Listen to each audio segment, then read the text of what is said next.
بسم اللہ الرحمن الرحیم۔ السلام علیکم، آپ دیکھ رہے ہیں الف نیوز اور میں ہوں آپ کے ساتھ ماجد علی۔ شامل کرتے ہیں آج کی ہیڈ لائنز۔ روس اور چین نے مل کر ڈالر کی چھٹی کرا دی۔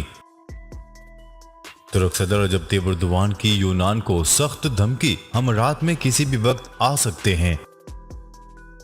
ایران نیوکلیر ڈیل رکوانے کے لیے موساد چیف امریکہ روانہ۔ سابق امریکی صدر ڈونلڈ ٹرمپ کے گھر سے جوہری راز پر مبنی انتہائی خفیہ دستاویزات ملنے کا انکشاف۔ روس کو اسلحہ کم پڑ گیا، شمالی کوریا سے خرید رہا ہے امریکی انٹیلیجنس۔ پاکستان میں بارشوں سے سیلابی صورتحال مزید خراب ہو سکتی ہے، اقوام متحدہ نے خبردار کر دیا۔ برطانوی وزیر اعظم بورس جانسن نے جاتے جاتے روسی صدر کے خلاف بڑا بیان دے دیا۔ خالصتان ریفرینڈم کے لیے کینیڈا میں 18 ستمبر سے ووٹنگ کا آغاز ہوگا۔ پاکستان اور دنیا بھر کی خبروں سے باخبر رہنے کے لیے الف نیوز کو سبسکرائب کر لیں اور بیل آئیکن کو کلک کرنا نہ بھولیے گا۔ ناظرین، اپنی آراء کا اظہار کمنٹ سیکشن میں لازمی کیجیے گا۔ ہیڈ لائنز آپ نے جانی، اب بڑھتے ہیں خبروں کی تفصیلات کی طرف۔ روس اور چین نے گیس کی باہمی تجارت میں ڈالر کی چھٹی کرا دی۔ تفصیلات کے مطابق روس اور چین نے خطے میں باہمی تجارت سے ڈالر کے عمل دخل کا خاتمہ کر دیا۔ دونوں ممالک نے اپنی کرنسی میں گیس کی ادائیگیوں کا معاہدہ طے کر لیا۔ روسی گیس کمپنی گیز پروم کا کہنا ہے کہ اس نے چین کو گیس کی فراہمی کے لیے امریکی ڈالر کی بجائے یوان اور روبل میں ادائیگی شروع کرنے کے لیے چین کے ساتھ ایک معاہدے پر دستخط کیے ہیں۔ روسی گیس کمپنی گیز پروم کے سربراہ نے چینی آئل گروپ کے سربراہ کے ساتھ ایک ویڈیو کانفرنس کی، جس میں گیز پروم کے سی ای او نے کہا ہے کہ یہ معاہدہ ماسکو اور بیجنگ کے درمیان بہترین تعلقات کی علامت ہے، جو دوسری کمپنیوں کے لیے بہترین مثال بن جائے گا۔ خیال رہے کہ روس مغربی پابندیوں کے درمیان امریکی ڈالر پر انحصار کم کرنے اور چین کے ساتھ اقتصادی تعلقات کو فروغ دینے پر زور دے رہا ہے۔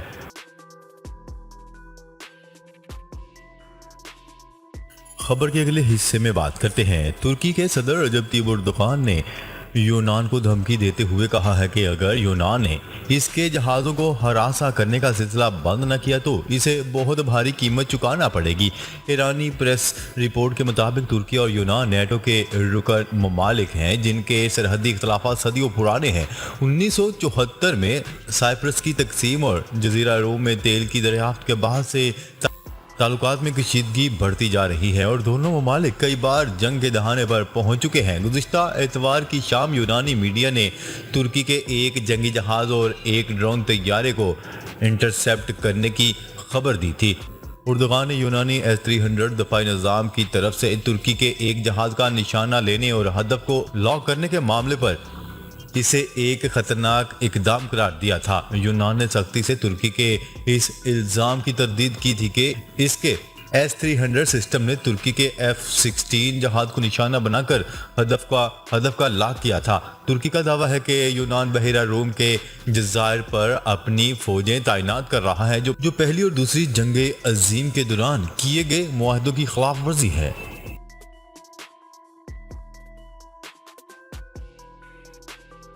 خبر کے اگلے حصے میں بات کرتے ہیں۔ اسرائیل کی خفیہ ایجنسی موساد کے سربراہ ڈیوڈ بارنیا ایران نیوکلیر ڈیل رکوانے کے لیے واشنگٹن روانہ ہو گئے۔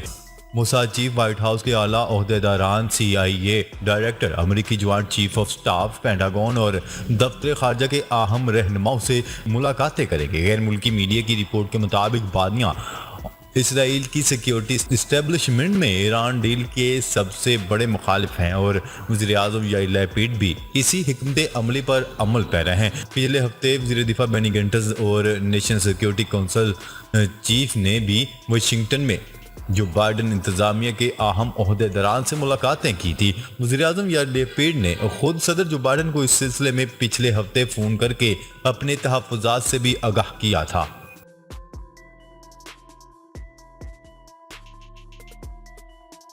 خبر کے اگلے حصے میں بات کرتے ہیں۔ امریکی میڈیا نے دعویٰ کیا ہے کہ FBI کے چھاپے میں امریکہ کے سابق صدر ڈونلڈ ٹرمپ کے گھر سے جوہری راز پر مبنی انتہائی خفیہ دستاویزات ملے ہیں۔ امریکی میڈیا کی رپورٹ کے مطابق دستاویزات میں ایک غیر ملکی طاقت کی جوہری صلاحیت اور دفاع کا ذکر ہے۔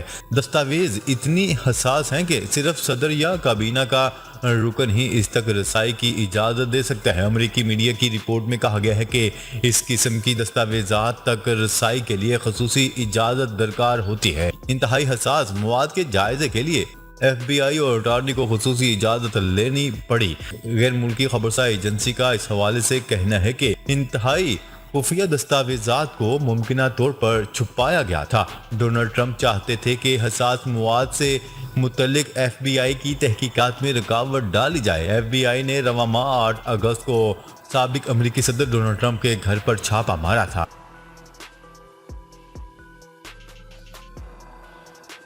خبر کے اگلے حصے میں بات کرتے ہیں۔ امریکی انٹیلیجنس کا کہنا ہے کہ روس شمالی کوریا سے کروڑوں ڈالر کے راکٹ اور گولہ بارود خرید رہا ہے، جسے یوکرینی جنگ میں استعمال کیا جائے گا۔ نیو یارک ٹائمز کی رپورٹ کے مطابق امریکی عہدیدار نے کہا ہے کہ روس کی وزارت دفاع کا پیانگ یانگ سے ہتھیار خریدنا اس بات کی نشاندہی ہے کہ روسی فوج کو یوکرین میں اسلحہ کی کمی کا سامنا ہے۔ امریکی انٹیلیجنس حکام کا کہنا ہے کہ روس مستقبل میں شمالی کوریا سے مزید فوجی ساز و سامان کی خریداری کر سکتے ہیں۔ دوسری جانب رپورٹ میں کہا گیا ہے کہ یورپ اور مغربی ممالک کی طرف سے سرد مہری کے بعد شمالی کوریا اور روس سے تعلقات مستحکم کرنا چاہتا ہے۔ شمالی کوریا کی حکومت نے یوکرین بحران کا ذمہ دار امریکہ کو ٹھہرایا اور کہا ہے کہ روس کی یوکرین میں جاری فوجی کارروائی مغرب کے غاصبانہ پالیسی کا نتیجہ ہے۔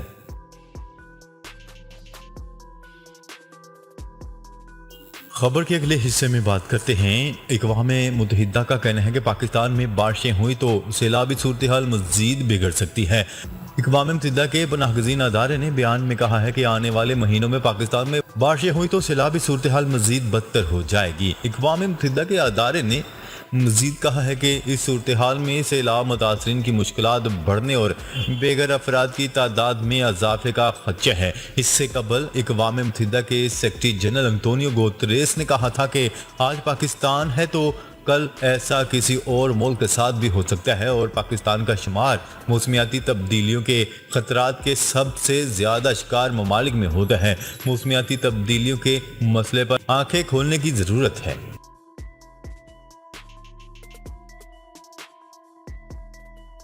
خبر کے اگلے حصے میں بات کرتے ہیں۔ برطانیہ کے وزیر اعظم بورس جانسن نے ڈاؤننگ اسٹریٹ میں اپنے الوداعی خطاب میں کہا ہے کہ روس کے صدر توانائی بحران پیدا کر کے ہمیں بلیک میل نہیں کر سکتے۔ آنے والی حکومت عوام کو اس بحران سے نکالے گی۔ مختلف سکینڈل سامنے آنے پر برطانوی وزیر اعظم بورس جانسن 7 جولائی کو وزیر اعظم کے عہدے سے مستعفی ہونے کا اعلان کر چکے ہیں۔ گزشتہ روز ان کی جماعت کنزرویٹو پارٹی نے جماعت کی نئی سربراہ اور ملکی وزیر اعظم کے لیے لسٹرس کو منتخب کیا تھا، جبکہ آج ملکہ برطانیہ کو اپنا استعفیٰ پیش کرنے کے لیے اسکاٹ لینڈ روانگی سے قبل وزیر اعظم بورس جانسن نے الوداعی خطاب کیا اور کہا کہ میں نے بوسٹر راکٹ کی طرح کام کیا، میری حکومت نے بریگزٹ کا عمل مکمل کیا، یورپ بھر کی نسبت برطانیہ میں کرونا سے بچاؤ کی ویکسین تیزی سے لگائی گئی، ہم نے ہتھیاروں کی سپلائی میں اضافہ کیا۔ خیال ہے کہ گزشتہ روز لسٹرس نئی برطانوی وزیر اعظم منتخب ہوئی تھی۔